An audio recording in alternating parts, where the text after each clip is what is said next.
আসসালামু আলাইকুম রহমতুল্লাহ। প্রিয় মুসলিম ভাই ও বোনেরা, আমি আপনাদের সামনে আলোকপাত নং 171 নিয়ে আলোচনা উপস্থাপন করছি।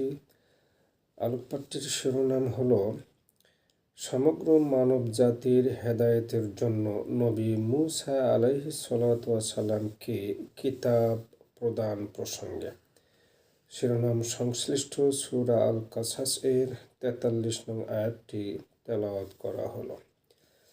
أعوذ بالله من الشيطان الرجيم. بسم الله الرحمن الرحيم.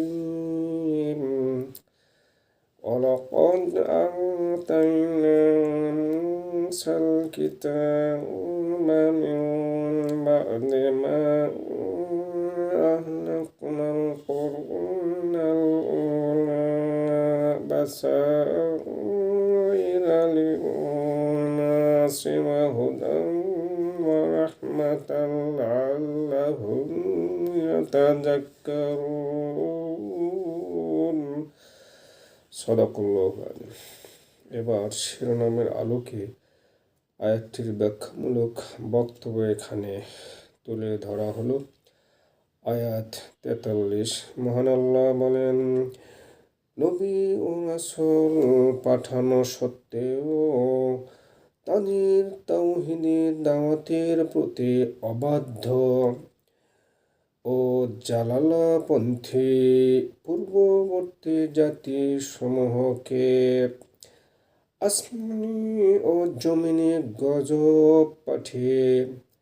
আযাব ও গজব পাঠিয়ে ধ্বংস করার পর আমি আল্লাহ মুসাকে দিয়েছিলাম এমন এক লিখিত আসমানি কিতাব যা ছিল নবী মুসা আলাইহিস সালাতু ওয়াস সালাম এর উম্মত বনী ইসরাইল সহ সমগ্র মানব জাতির জন্য জান্নাতবাসী হওয়ার উদ্দেশ্যে, তাওহীদপন্থী হওয়া এবং জাহান্নামবাসী হওয়া উপযোগী শিরকপন্থী হওয়ার জ্ঞান তত্ত্ব সমৃদ্ধ হেদায়েত ও রহমত স্বরূপ, যাতে তারা সমস্ত জুলুম ও অপরাধ পরিহার করে বহুত্ববাদী না হয়ে নাস্তিক না থেকে মূর্তি উপাসনা পরিহার করে